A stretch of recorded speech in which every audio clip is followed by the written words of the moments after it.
Fala rapaziada, beleza? Hoje é Lacerda em mais um vídeo para você e hoje nós vamos para o nosso quarto álbum da carreira solo do Roger Waters. Roger Waters, quarto álbum da carreira solo dele, né? Depois do álbum de 1992, que foi o A Music to Death. O Roger Waters ele continuou fazendo aí seus concertos, suas turnês, mas ficou 25 anos sem gravar nenhum disco, cara, um quarto de século, né? Sem gravar um disco de inéditas, a não ser ali aquela ópera que ele fez ali, né? Sobre a influência de algumas pessoas, inclusive da sua ex-esposa, chamada Saira, né? Um conto francês, né?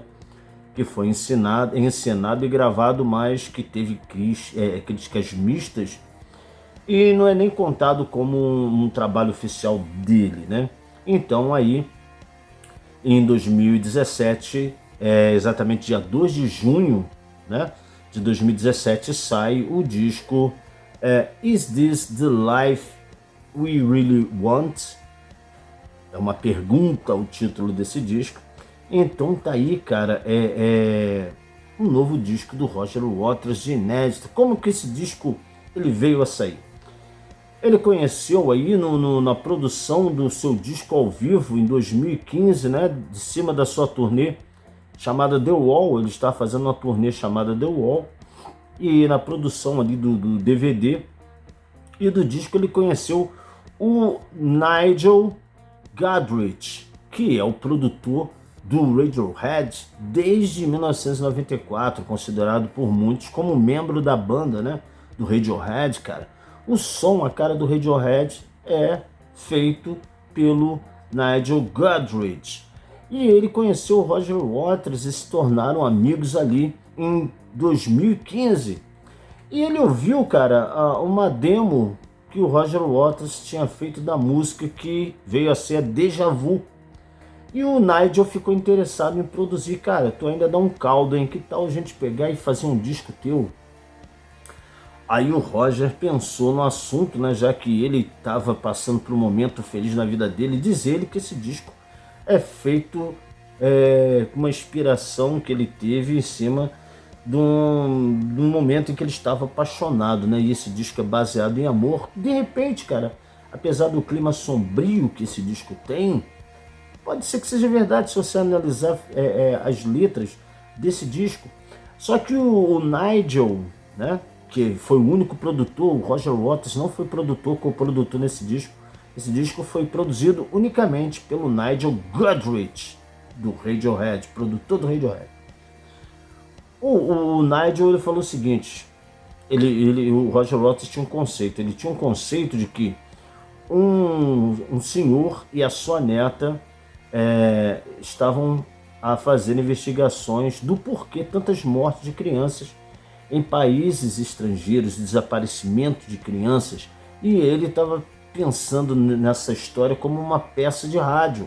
Roger Waters pro Nigel, né? O Nigel falou, não faça isso, vamos fazer um disco mais direto, não vamos fazer esse disco como se fosse algo teatral que você sempre faz, você sempre gosta de fazer essas coisas meio teatrais, vamos fazer que o disco ele seja coeso, liricamente falando, mas que não seja uma ópera, não seja um disco, um álbum conceitual e nem teatral. As músicas podem ser independentes, né?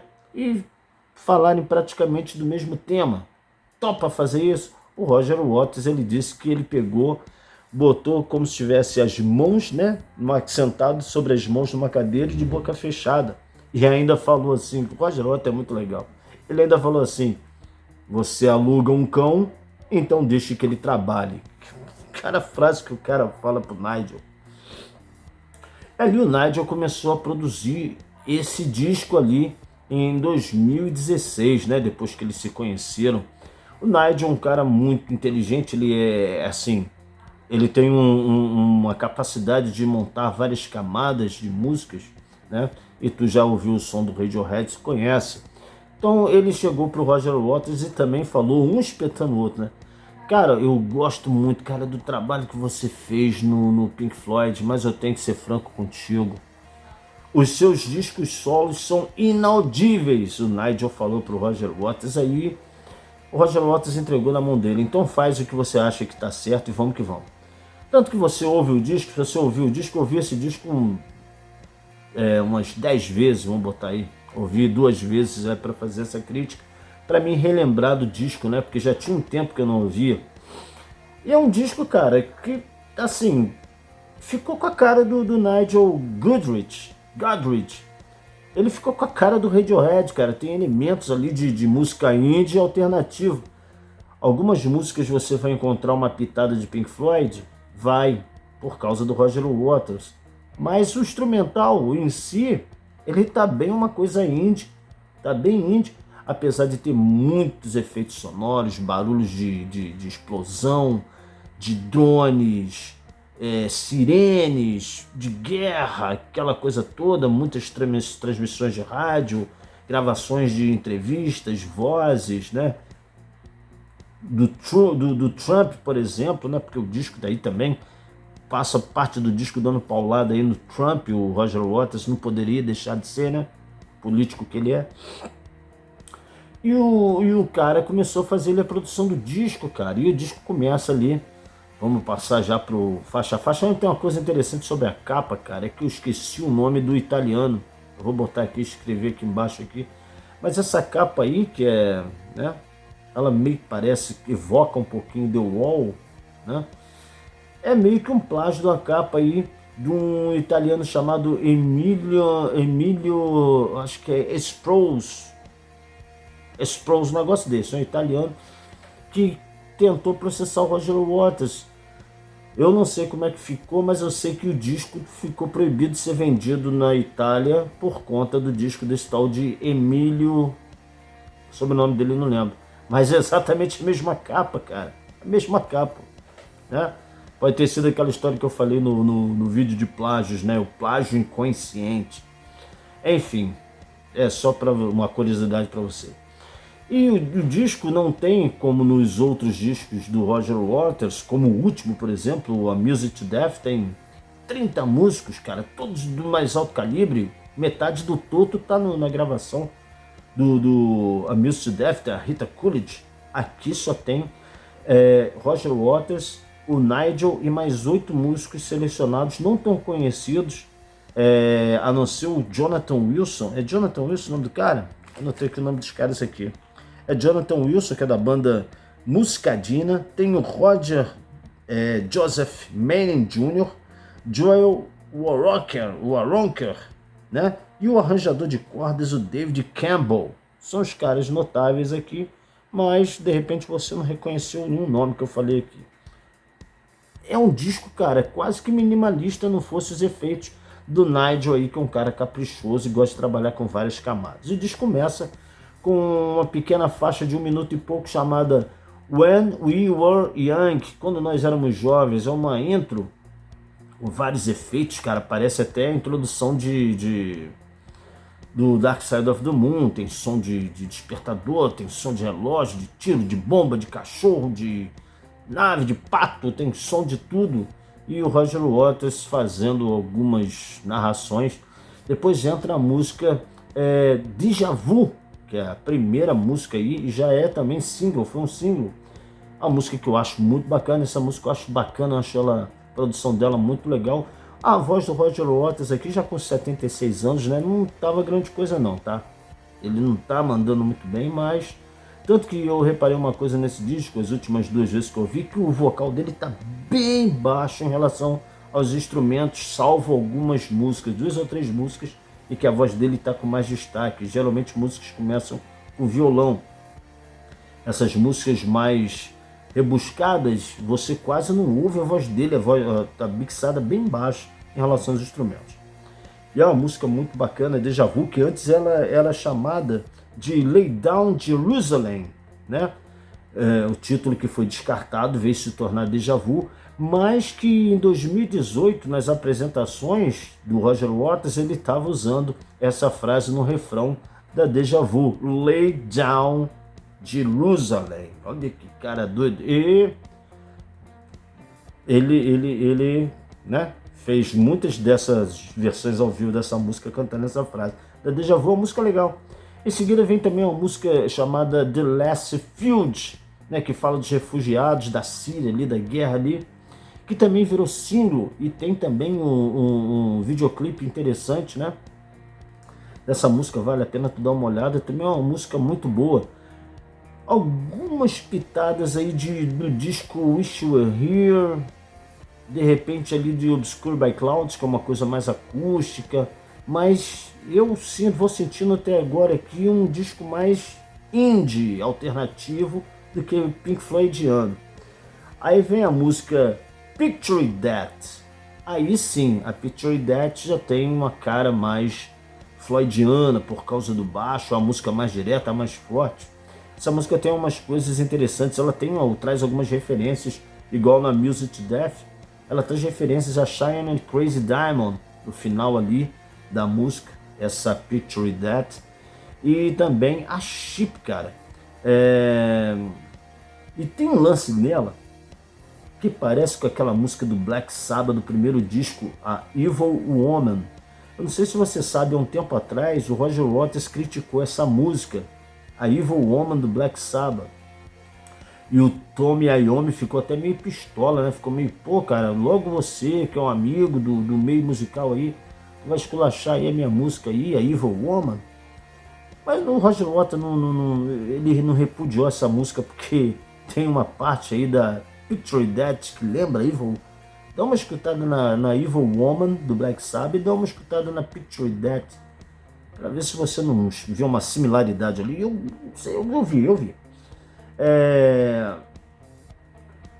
Deixa eu ver mais o que tem aqui sobre essa música. É uma música muito bacana, cara. E ela tem uma frase, cara, que faz referência direta ao disco Wish You Were Here, que ele fala assim, nessa Picture That, né, que fala assim: Wish You Were Here in Guantanamo Bay. Eu queria que você estivesse aqui em Guantanamo Bay. Deve estar fazendo alguma referência sobre guerra, né? Eu, como um cara que não entendo muito de política, não posso dizer o porquê disso.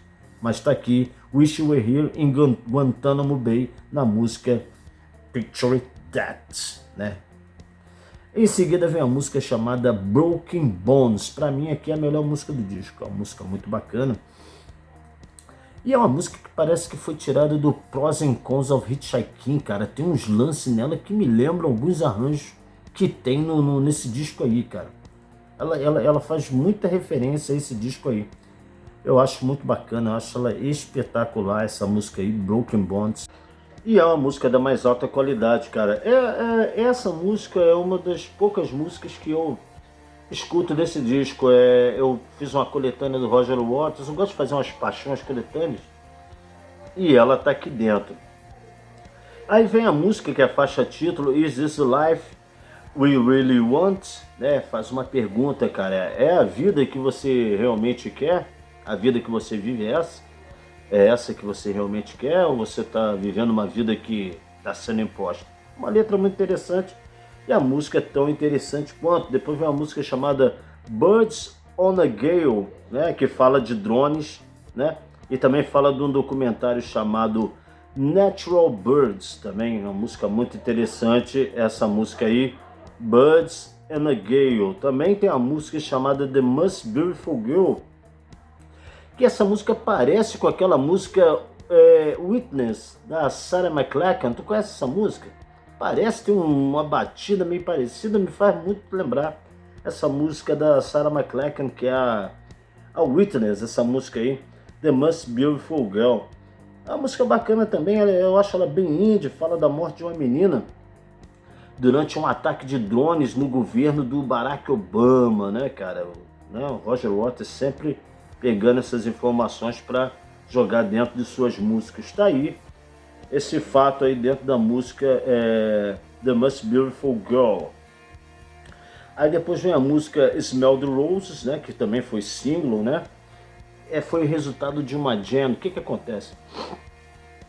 Eles fizeram algumas jams e no final da gravação, o Nigel Godrich, ele achou que o disco era muito cheio de baladas, ele estava achando o disco tava meio chato. Ele chegou pro Roger e falou: cara, tem aquela música ali? Aquela jam? Qual? Aquela. Põe uma letra naquela ali porque é mais animada. O Roger, tem certeza? Põe uma letra e vamos jogar ela no disco. Aí virou Smell the Roses, que virou single e ela não ia nem entrar, né, cara? Entrou de última hora aqui no álbum. Também vem uma música chamada Wait for Her, que também virou single, que ela parece um pouco com a segunda faixa, Deja Vu. Eu acho que elas são interligadas. Na verdade, o disco é quase todo interligado. Acho que as músicas elas são ligadas uma com a outra, assim, da matéria de letra e de arranjo.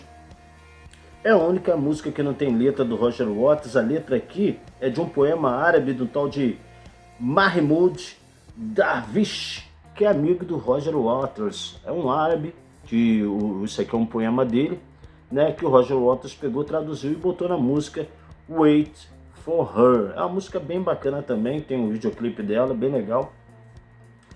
E o disco termina aí com uma espécie de continuação da Wait for Her, que é uma vinheta de 1 minuto e pouco, chamada Oceans Apart, e termina com a música Part of Me Die, que fala sobre depressão. É como se fosse o Roger Waters sentado ali no divã, conversando com o psicólogo, falando sobre as suas mazelas. É uma música meio que fala sobre as depressões das épocas atuais e que se interliga assim com todas as pessoas que ouvem. O disco aí fez um sucesso relativo, foi terceiro lugar nos no Reino Unido e 11º lugar nos Estados Unidos, cara. Se deu muito bem. E tá aí um sucesso do Roger Waters. Semana que vem a gente fala de mais um álbum aí dos membros do Pink Floyd. De repente eu passo aí pro Richard Wright, ou vou logo direto pro David Gilmour. De qualquer maneira, eu te peço que você se inscreva no canal, dê o seu like, comente e compartilhe o vídeo.